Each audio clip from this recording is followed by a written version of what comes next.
বাচ্চা এবং মা উভয়ের শরীরে যদি ভয়াবহ কোনো ক্ষতির আশঙ্কা থাকে রোজা রাখলে, গর্ভধারণকারিণী মা তিনি শারীরিকভাবে হয়তো অনেক দুর্বল মানুষ, না খেয়ে এমনিই থাকতে হয়, তাকে গর্ভের কারণে খেতে পারেন না, যদি রোজা রাখেন তাহলে তার নিজের মৃত্যুর আশঙ্কা আছে, অথবা ভয়াবহ রকমের অসুস্থ হয়ে যাওয়ার আশঙ্কা আছে, অথবা তার গর্ভে যে শিশু আছে শিশু খাদ্যের অভাবে সেই শিশু ভয়াবহ রকমের অসুস্থ হতে পারে বা মৃত্যু বরণ করতে পারে।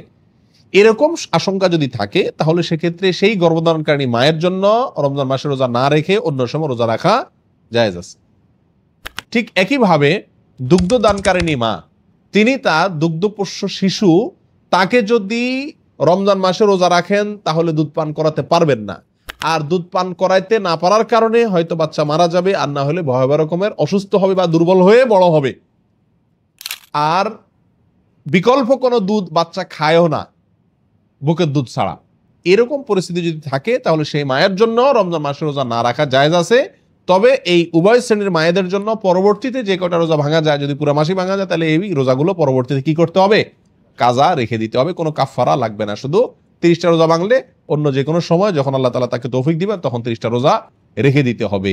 এক্ষেত্রে কোনো ভালো ডাক্তারের শরণাপন্ন হওয়া ভালো, যেই ডাক্তারের ইসলামী জ্ঞানও আছে, রোজার গুরুত্ব বুঝেন, আবার ডাক্তার হিসাবেও ভালো। কিছু ডাক্তার আছে সে হয়তো ইসলামের জ্ঞান নাই, এ রোজার গুরুত্ব বুঝে না, তার কাছে গেলে বলবে না না রোজা দেখেন না, আপনি বাচ্চার দিক খেয়াল করেন, শরীরের দিক খেয়াল করেন, কারণ সে ইসলামের রোজার গুরুত্ব বুঝে না।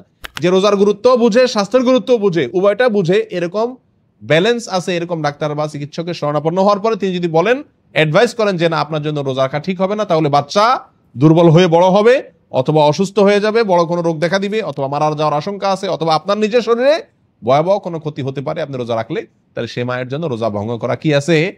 জায়েজ আছে। আর এটা না হলে খোড়া অজুহাতে সামান্য একটু বাচ্চা হয়তো একটু দুধ কম পাবে বা আপনার আলগা দুধ খাওয়ান লাগবে, এই ভয়ে আপনি রোজা ভাঙলেন, এটা জায়েজ নাই। অথবা অনেক মায়েদের আল্লাহ তাআলা শারীরিকভাবে শক্তি ভালো দিয়েছেন আলহামদুলিল্লাহ, তিনি হয়তো গর্ভে শিশু আসছে, সামান্য অজুহাতে যে গর্ভে যেহেতু শিশু আসছে এখন আমার রেস্ট করা দরকার, রেস্ট করা দরকার অবশ্যই, কিন্তু সেটা সবার জন্য সমান প্রয়োজন না। এই বিষয়টা ব্যালেন্স করে তারপরে আমাদেরকে জবাবে আসতে হবে। সামারি কথা হলো, যদি শিশু বা মায়ের শরীরে ভয়াবহ কোনো বড় ধরনের ক্ষতির আশঙ্কা থাকে তাহলে রোজা ভাঙা জায়েজ আছে। আর যদি এরকম আশঙ্কা না থাকে, নিছক ভয়ের কারণে বা হালকা পাতলা অসুবিধার কারণে যদি রোজা ভাঙেন বা না রাখেন তাহলে সেটা কি হবে না? জায়েজ হবে না।